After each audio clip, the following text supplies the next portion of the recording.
август است و من شالوگل خوجا اخبار و گزارش‌های مهم رو معرفی میکنم. سرخط موضوعهای برنامه.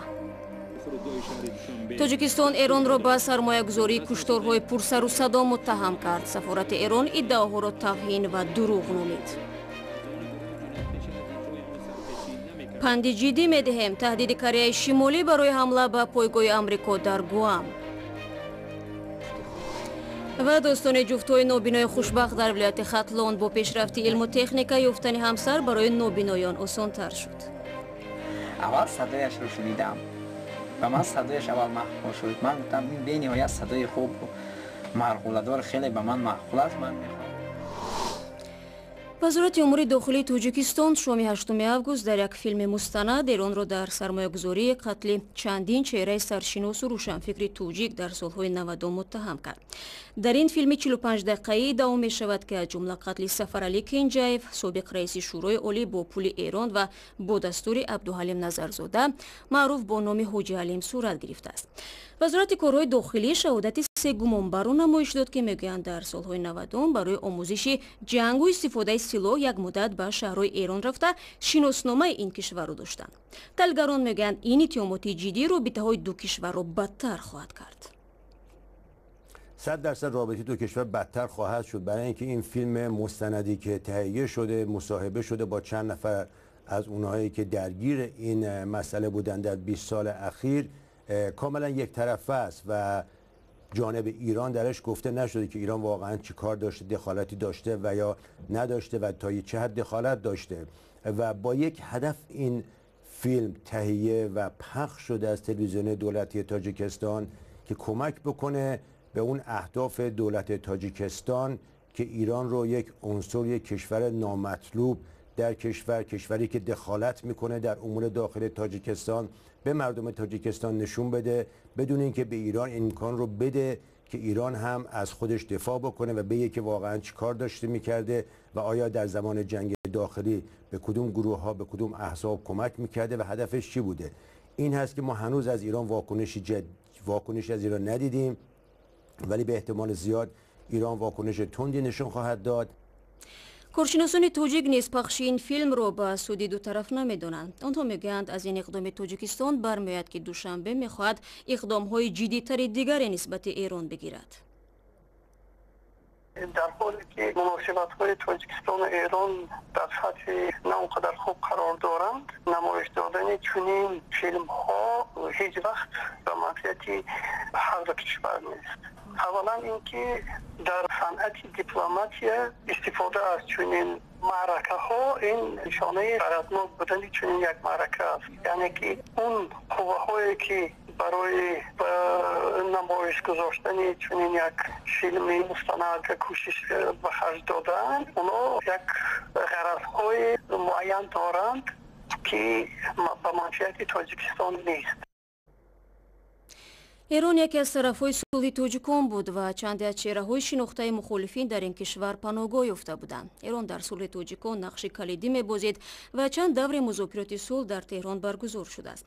از سوی دیگر معلوم نیست که مقامات دست داشتن حاجی حلیم را در این جرم‌ها و سرمایه‌گذاری ایران را در قتل‌های پرسر و صدا سال‌های آخر کشف کردند یا خیر. رو میاریم به موضوعهای دیگر. کره شمالی میگوید احتمال ضربه به پایگاه آمریکا در جزیره گوام را مورد آموزش دقیق قرار داده است. در اظهارات فرماندهی نیروهای کره شمالی روز 9 август پخش شد آمده است که برنامه حمله موشک‌های میانه پرواز خواسن 12 برابر اجازه رهبر دولت فعال می شود. چند ساعت پیش از این پرزیدنت آمریکا دونالد ترامپ پخینیان را هشدار داد که از تهدید آمریکا دست بکشد. North Korea best not make any more threats to the United States. خوبتر است که کره شمالی به آمریکا دیگر تهدید نکند وگرنه به خشم و آتش روبرو می شود که در جهان دیدن نشده است. او فراتر از بیانیه معمولی تهدید می کند و آن گونه که من گفتم به خشم و آتش روبرو خواهند شد و واضح بگویم با قدرت روبرو می شوند که جهان از این پیش هیچگاه ندیده است. The likes of which this world has never seen before. Thank you.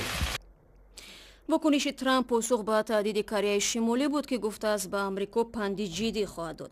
تهدید کره شمالی در حال صدا داد که روز شنبه شورای امنیتی سازمان ملل متحد قطعنامه تحریم‌های نو علیه این کشور را قبول کرد. گزارش تویری سفر را تماشا می‌کنیم. ارتش کره شمالی با نشر یک بیانیه از طریق تلویزیون گفت نیروهای استراتژی اتمی و موشکی کشور برنامه پرتاب موشک به جزیره گوام را دارند که این جزیره تابع امریکاست. بیانیه را در تلویزیون دولتی کره شمالی یک زن نطاق قرائت کرد. بعد او برنده دیگری در همین تلویزیون روز 9 آگوست گفت کره شمالی آماده است در نتیجه جنگ سراسری قلمرو خود امریکا را هدف بگیرد. گوام محل یکی از پایگاه‌های مهم و اصلی امریکا در منطقه آسیا و اقیانوسیه برای انجام مأموریت‌های نظامی به حساب می‌رود. کره شمالی امریکا را همچنین متهم کرد که برای جنگ پیشگیری کننده آمادگی می‌گیرد و اگر جنگ واقعی صورت بگیرد پخینیان تمام تکیه‌گاه‌های دشمن از جمله قلمرو امریکا را محو می‌کند. تنش‌ها با کره شمالی بعد از آن اوج گرفت که پخینیان ماه‌های گذشته چند موشک پیشرفته از جمله موشک دورپرواز را آزمایش کرد.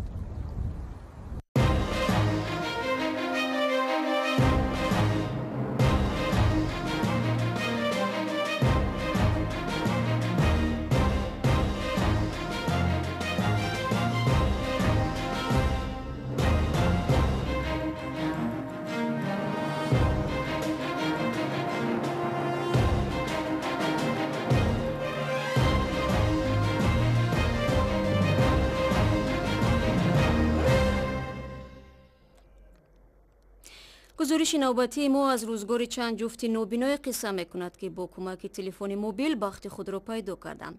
در گذشته برای نابینایان در تاجیکستان پیدا کردن همسر و برپا نمودن عائله مشکل بود، ولی به نظر میرسد با رشد تکنولوژی‌های نوین تا اندازه زندگی قشر این جامعه نیز رنگین تر شده است. تاریخچه محبت جمشید و سیاره از یک صحبت دوستانه تلفنی آغاز یافت. رقمامون بر صدای شنبه اعلام کردیم. یه وقت پستر یا اینویه دنغر رقمای ما رو دریافت کردیم، ای رادیو گرفته ما در زبانیت کردن ما همه خشینات شدیم.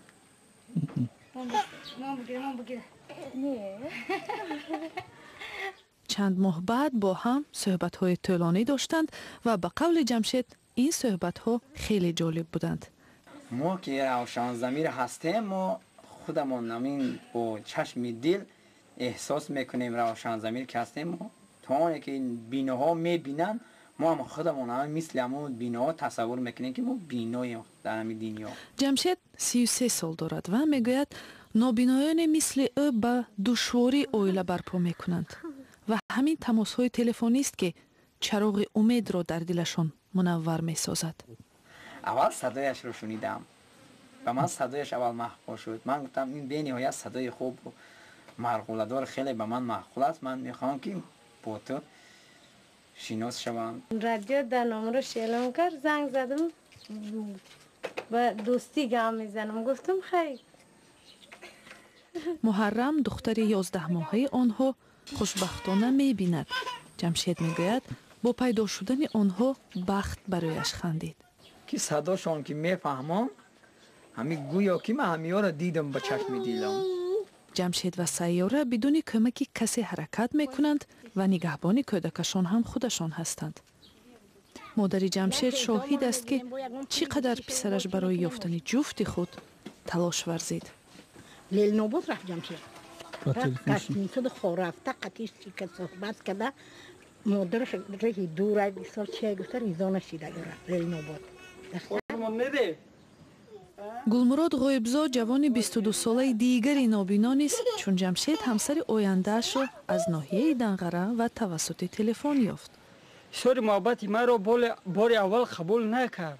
باز پیشنهاد کردم. باز قبول نکردم. طول یک هفته من اظهار محبت خود را با تلفن با زوره و نوله ها تا اینکه از پیشنهاد کردم و قبول کردم. جامعه شناسان میگویند برای تنظیم حیات عائلوی وسیله‌های نوی ارتباطی مثل تلفن و اینترنت نقشی برجسته دارند. در گذشته پیدا کردن همقدم حیات برای نابینایان یا معیوبان мушкилиҳои худро дошт ва ҳоло рафъи онҳо осонтар шудааст. Қурбоналӣ Қурбонназарови 35 сола аз равшанзамирони муҷаррад аст. вай мегӯяд мунтазири он аст ки духтаре аз ҳамтақдиронаш рӯзе занг занад ва танҳоияш дигар хотима ёбад. ҳамтақдири худам бошад, бо ман суҳбат кунад ки оила ки дарди дили маро фаҳмадӣ. барномаро идома медиҳем. додгоҳе дар Москав рӯзи 8 август ихроҷи рӯзноманигор ва шаҳрванди Ӯзбекистонро ба ватанаш манъ кард. Али Фирӯз мегӯяд наметавонад ба Ӯзбекистон баргардад, зеро ба ҷонаш хатар таҳдид мекунад. бо вуҷуди он ки мақомоти Русия аз ин пештар ба дархости панаҳондагии ин рӯзноманигор ҷавоби рад дод, вале ӯ ҳамоно хушбин аст. додгоҳи шаҳри Москав рӯзи сешанбе ҳукми ихроҷи Али Фирӯзро боз дошт. ҳафтаи гузашта додгоҳи басмани Москав барои нақси қоидаҳои муҳоҷират қарори худро дар бораи ихроҷи шаҳрванди Ӯзбекистон ва рӯзноманигори нашрияи Новая газета содир кард. вакили мудофии ӯ ба додгоҳи ҳуқуқи башарии Аврупо муроҷиат кард. Али Фирӯз аз он нигарон аст ки агар ба ватан баргардад, ӯро бо ҳамкорӣ бо созмонҳои террористӣ муттаҳам мекунанд. додгоҳи аврупоӣ то эълони ҳукми худ ихроҷи Али Фирӯзро аз Русия манъ намуд. додгустар Ольга Панкова қарор кард ки дар муддати баррасии шикоят рӯзноманигор дар маркази паноҳҷӯён нигоҳдорӣ шавад. вакили дифои Али Фирӯз ки номи аслиаш Худоберди Нурматов аст, аз ин ҳукм изҳори қаноатмандӣ мекунад. ба гуфтаи ӯ мумкин аст баррасии парванда дар додгоҳи ҳуқуқи башари Аврупо то 2 сол идома кунад. ҳукми додгоҳ маънии онро дорад ки Нурматов ба Ӯзбекистон ихроҷ намешавад. ин хеле хуб аст. Али Фирӯз дар Олтой ба воя расидааст ва модараш шаҳрванди Русия мебошад. ӯ солҳои зиёд дар Ӯзбекистон зиндагӣ карда, баъдан ба Русия баргашт ва борҳо дархости паноҳандагӣ намуд.